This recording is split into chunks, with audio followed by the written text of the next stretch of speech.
Sorotan lainnya, Saudara, setelah menetapkan sebagai tersangka, KPK Kamis malam menjemput paksa ex-mantan Menteri Pertanian Syahrul Yassin Limpo.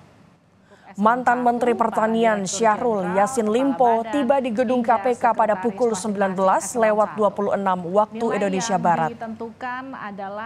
Sebelumnya, Syahrul Yassin Limpo dijadwalkan menjalani pemeriksaan KPK pada Rabu lalu.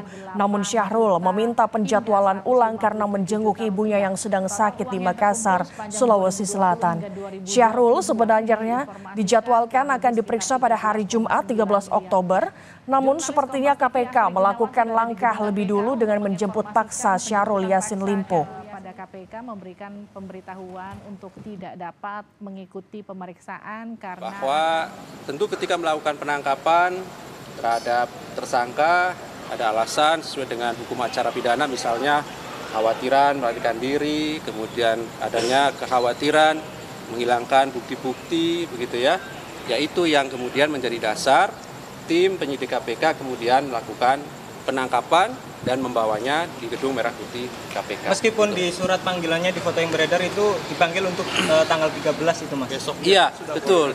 Ada panggilan itu, tetapi ini masih dalam rangkaian yang kemarin tentunya ya, bahwa kami mendapatkan informasi yang bersangkutan kan sudah di Jakarta gitu ya, dari tadi malam, dan saya pikir sesuai dengan komitmennya yang kemarin kami sampaikan, bahwa dia akan kooperatif, semestinya datang kan gitu. Saya pastikan Pak Syahrul Yassin Limpo itu tidak akan melarikan diri. Karena justru setelah dari Makassar, itu dini hari, beliau sudah sampai di Indonesia, di Jakarta, mohon maaf, saya ulangi. Sudah sampai di Jakarta.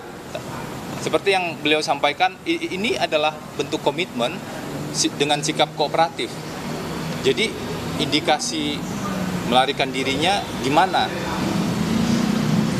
Kalau soal barang bukti sebenarnya KPK sudah dapat banyak sekali kan dari berbagai penggeledahan.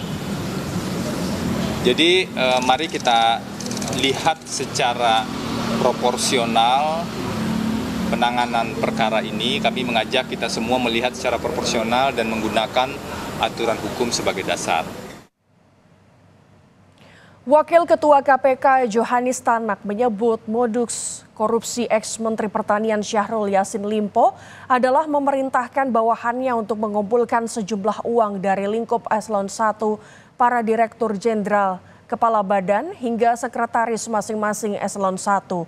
Nilai yang ditentukan adalah 4.000 hingga 10.000 dolar Amerika Serikat atau berkisar 62,8 juta hingga 157 juta rupiah.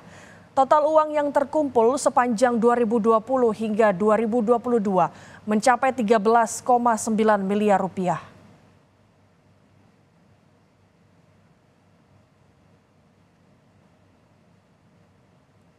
KPK menetapkan 3 tersangka dalam kasus korupsi di Kementan, yaitu mantan Menteri Pertanian Syahrul Yassin Limpo serta Direktur Alat dan Mesin Pertanian Kementan Muhammad Hatta.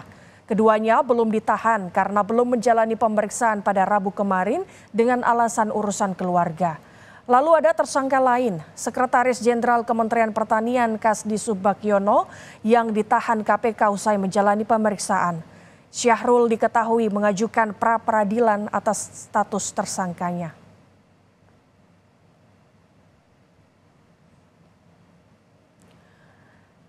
Sebelumnya, KPK telah menggeledah rumah dinas Menteri Pertanian, rumah pribadi Syahrul Yassin Limpo di Makassar dan mengumpulkan sejumlah barang bukti. Di antaranya ada uang 30 miliar rupiah, 12 pucuk senjata api hingga mobil termasuk sejumlah dokumen.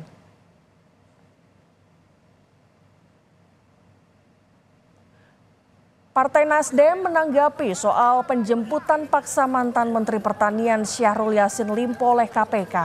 Politisi sekaligus bendahara umum Partai Nasdem Ahmad Syaroni menyatakan ada kesewenang-wenangan dari penangkapan ini.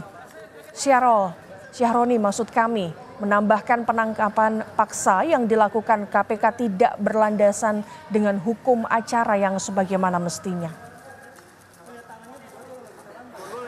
Apa dengan KPK memaksa malam ini penjemputan paksa, sedangkan mekanisme hukum acara belum dilalui.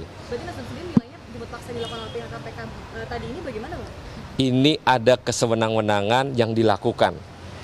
Siapa di dalamnya, saya tidak pernah bisa menilai dengan apa yang ada di dalamnya. Tapi ini adalah perlakuan hal yang boleh dibilang kesewenang-wenangan.